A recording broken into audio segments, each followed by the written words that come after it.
if you've been abused, that was not your fault. And so many abuse survivors, because the offender tells them it's their fault, oftentimes the churches or church leaders will imply it's their fault. What were you wearing? What were you doing? And they put the burden back on the victim. But Jesus in Matthew 18, when he's talking about the little children in the first 14 verses, in that passage, verses 2, 3, 4, 5, 6, verse 10, and verse 14, all mention the little children. Jesus puts the blame at the feet of the offender. And abuse is never the fault of the victim. It's always the guilt, the responsibility is always laid at the feet of the offender.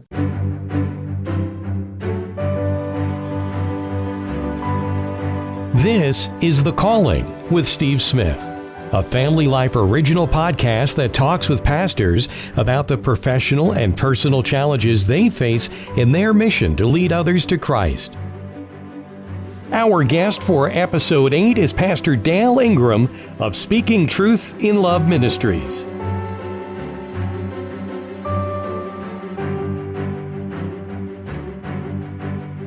Let's give a little background first, Dale. Give us the path to Speaking Truth in Love Ministries, your background. Yes. As far as a pastor, where you've been, and how it led you to this point today. I guess it would take us back to Bible college. My wife and I both graduated from Practical Bible Training School, which is a little college in Johnson City, New York. It's now Davis College, located up at Word of Life campus now. But I graduated in 83 and Faith graduated in 84. And when we were dating, just before we got engaged, Faith was able to tell me that her father had sexually abused her, but I did not know the extent of the abuse. My first reaction was, I don't want anything to do with this guy. And Faith's response was, well, we have to love and forgive. And I think there's a real tension point there for Christians, because we know instinctively somehow we have to do something or hold people accountable. But the Bible talks about love and forgiveness. And so how do those two interface? How do they connect?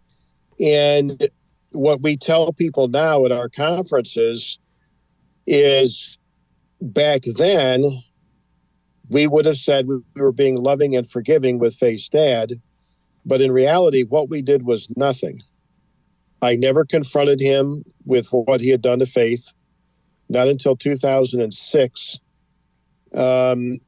We maintained a fairly normal relationship with her father for most of my ministry up until 2006, which is when God woke us up.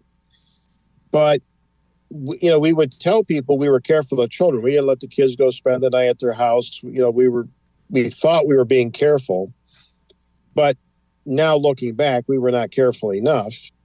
But in 2006, Faith's dad molested one of her nieces.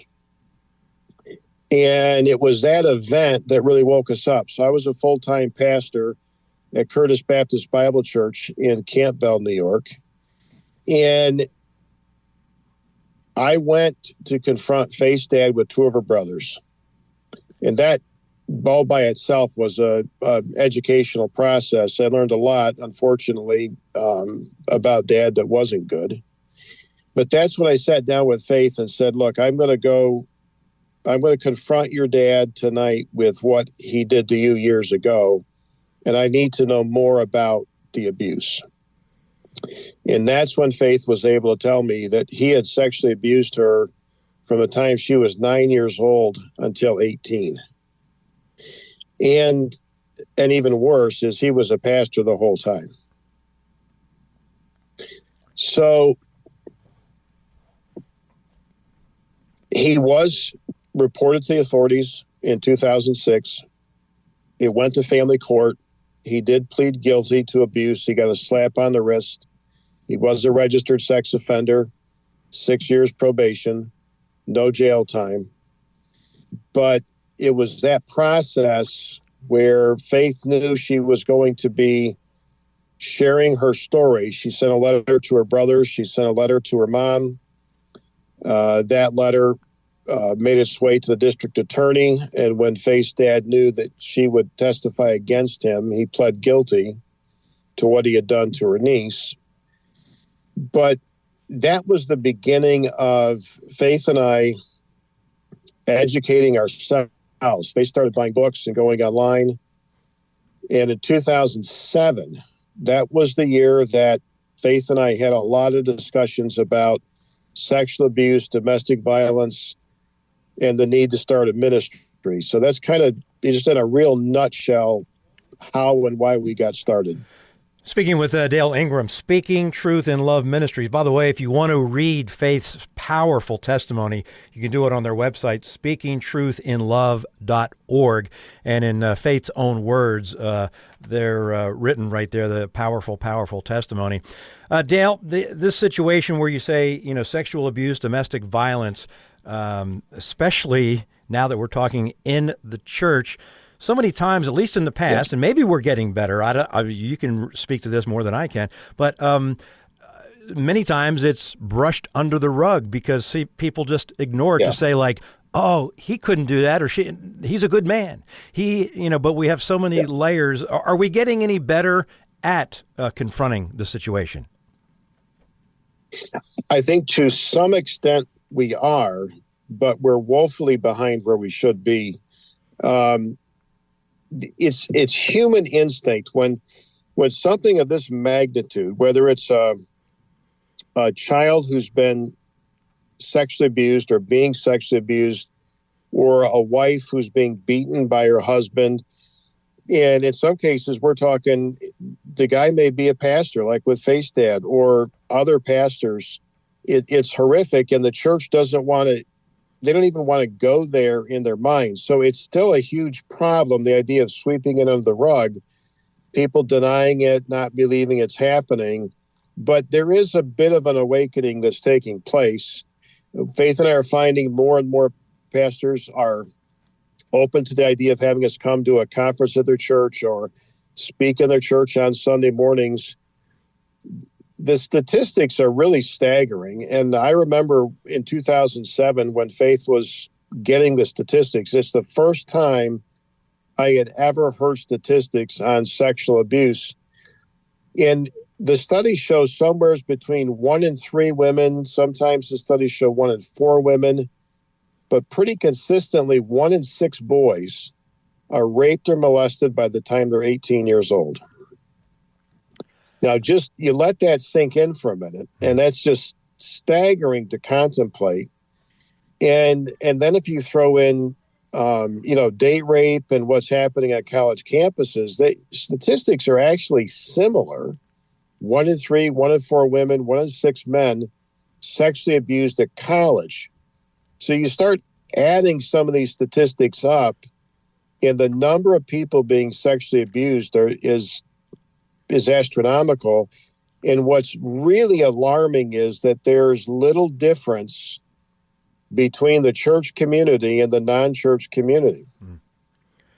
And it doesn't make sense, but we've seen similar statistics with divorce. We've heard those statistics for years, and that there was little difference between the church community and the non-church community. And we're finding the same thing when it comes to sexual abuse and domestic violence. It just seems to be rampant. Dale, do you feel like sometimes you're swimming upstream in the battle in that some people might say, well, how can this good person do this awful thing? But it doesn't take a rocket scientist to know the part that pornography plays in this whole thing, and that they're desensitized in a way, aren't they? Do you find that? Absolutely. And the pornography makes everything worse. I don't think the pornography is the beginning of it. Just as an example, a few years ago, before my mom had passed away, she was 90 years old, and she had read our book, Tear Down This Wall of Silence, which deals with sexual abuse. And Mom told me one day when we were at the house, just kind of out of the blue, talking about her childhood, she said she was raped when she was 12 years old. And then after that, she was raped at least twice more by men in the community. And I could see the tears in my mom's eyes.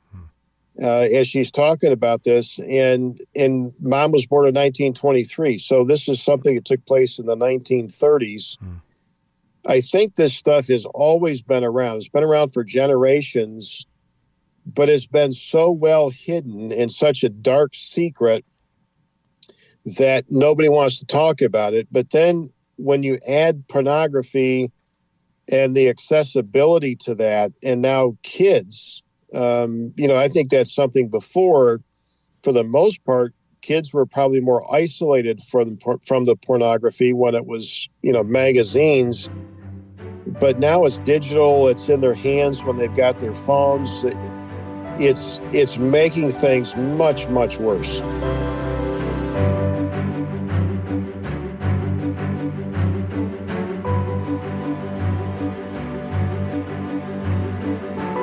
Speaking with Dale Ingraham of Speaking Truth in Love Ministries. So we have this problem that's obviously there. What are some of the things, and they can, again, find online, but speak to what are some of the trainings and education and things that, okay, let's say a church is involved and they see a problem. Tell us how your ministry helps out in a practical way. 3 of the presentations that we like to do, the first one is called Understanding Abuse, and then Responding to Abuse, and then Healing from Abuse. In those 3 presentations, the first one kind of lays a foundation. It helps people to understand not just the statistics and the prevalence of abuse, but a really big one is the impact of abuse. I had no clue how devastating sexual abuse is. And when we're talking children, and this doesn't make sense to most Christians, but we're talking children from infancy, toddlers, all the way up to teenagers. They are being sexually abused, many of them, and it blows your mind because you can't wrap your head around it. But many are, and the only way we're going to begin to break the cycle of abuse in our churches is we've got to understand it, better understand it. So we go in and talk about the statistics. We talk about the impact. We lay a biblical foundation. God has a lot to say in his word, actually, about topics related to abuse and domestic violence and how we treat our wives, how we treat our children. And so we'll deal with that under Understanding Abuse, Responding to Abuse. What we're finding in many churches when the abuse issue comes up, and I understand why this happens, but one of the first things the church will do is get a hold of a lawyer and get counsel from a lawyer. But in many cases, the legal counsel is going to be the opposite of biblical counsel. In other words, the Bible would say when a child has been harmed, or when a wife, a vulnerable adult, has been harmed, we're to minister to them. But oftentimes what an attorney will do is say, have no contact with a victim, and the last thing you do is admit guilt. When that's the exact opposite of what the Bible says. We should confess what we've done wrong, and we need to take ownership of what we've done wrong. And if there's in cases where churches have mishandled things or churches have hidden things, the only way to get that right with God is it's got to be brought out in the open, and it's got to be confessed and dealt with. And so there's a tension point, a great tension point between what the Bible would tell us to do as a church, a Christian organization, and what legal counsel tells us to do. And in so many cases, I would say probably the vast majority, churches lean towards listening to their attorney and not really what God's saying in his word.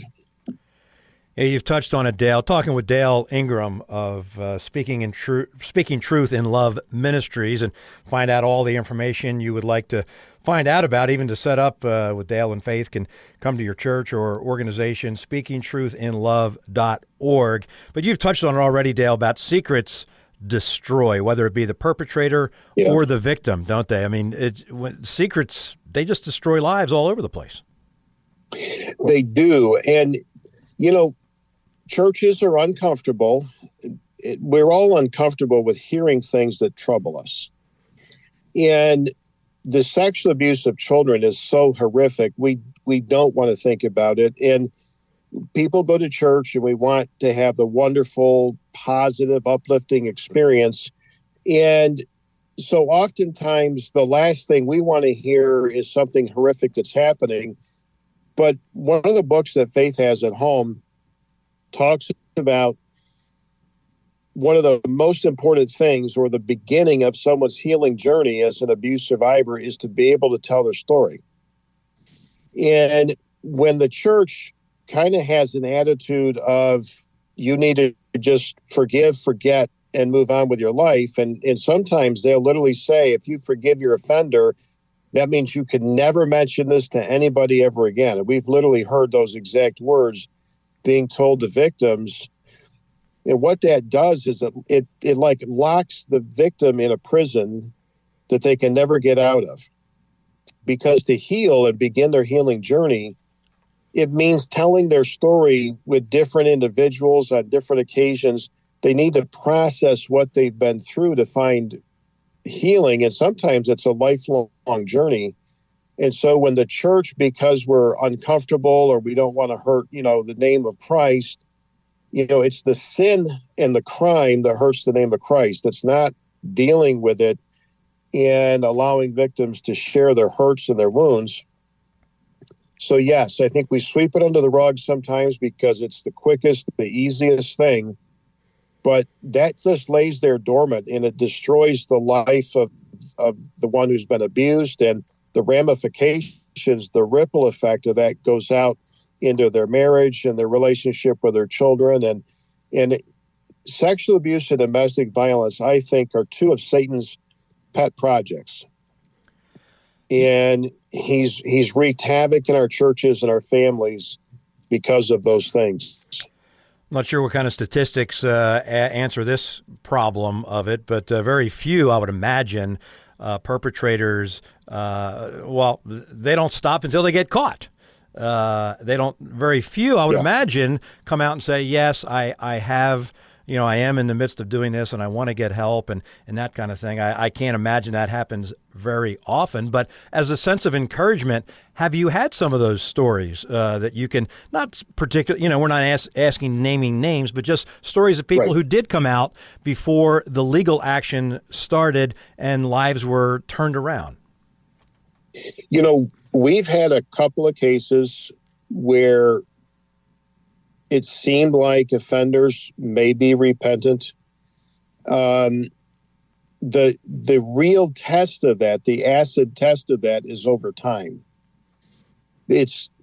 Offenders are really, really good on the spot of saying, I'm really sorry, I feel terrible. And if they know what they've done, they'll talk openly about it. But oftentimes when there were different people, they'll deny it or they'll change their story. But I think the real test is when they do face justice and they go to prison and they get out of prison, okay, now what are you doing with your life? And I love the passage in Ephesians 4 where it talks about let him that stole steal no longer, but rather let him labor with his hands, working that which is good, that he may have to give to those in need. Now, that's a beautiful picture of transformation. It's coming full circle. And if we have an offender who's truly repentant and they want to change their life, it's much, much more than just stopping the sin and the crime. For there to be true transformation, for the thief, it's not just about stopping stealing, but now Paul says, you have to start working, doing something that's good, legitimate, that you actually have the means now to help others who are in need. So your life's completely transformed. And I don't know what that would look like for an offender, but I would think part of it would be maybe a ministry to other offenders in terms of trying to expose the extent of abuse, as well as have have a study guide, have a biblical guidelines for working with offenders, helping them to get out of that, break the behavior patterns and change their lives, but it's coming full circle.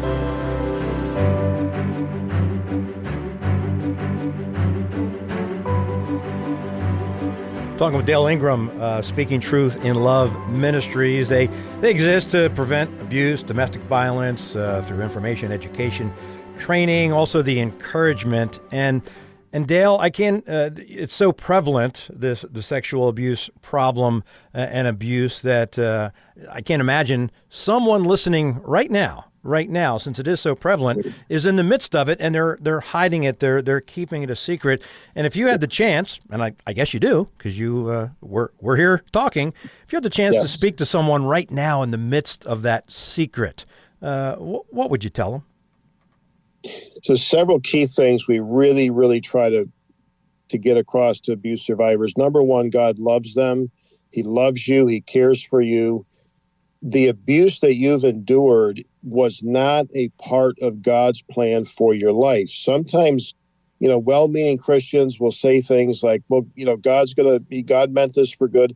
But sin is never a part of God's plan for your life. Another thing we try to get across to abuse survivors: if you've been abused, that was not your fault. And so many abuse survivors, because the offender tells them it's their fault, oftentimes the churches or church leaders will imply it's their fault. What were you wearing? What were you doing?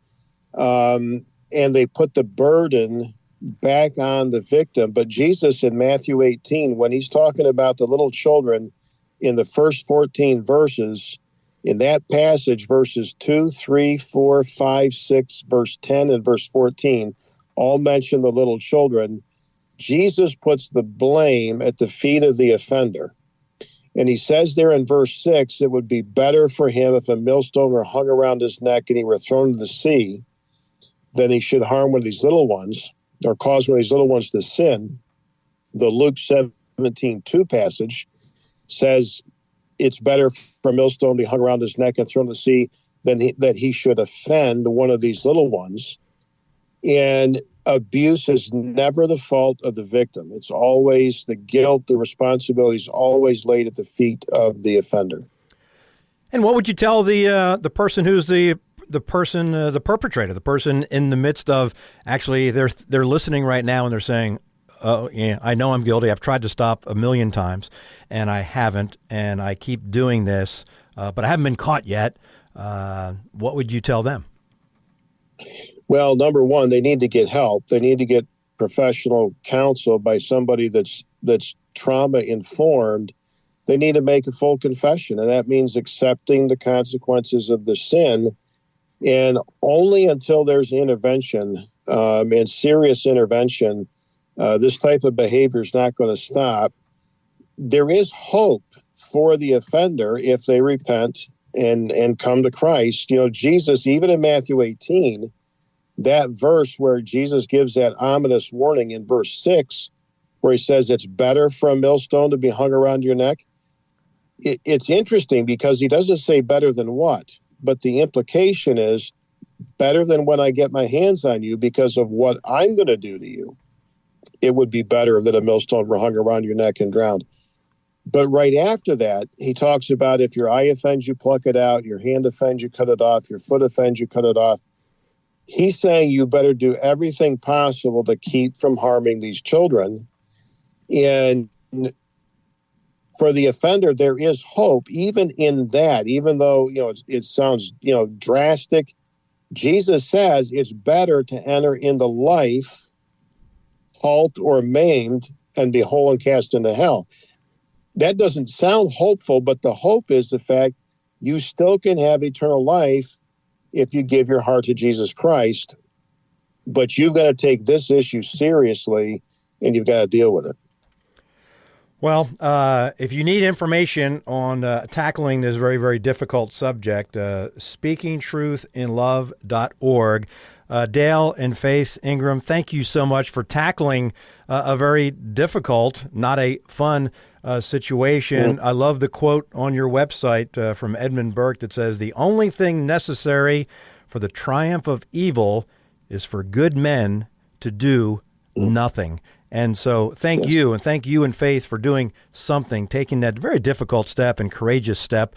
And Faith took that courageous step years ago, and you guys continuing to fight the battle, and you're fighting. Don't grow weary in doing well, Dale. Thank you so much.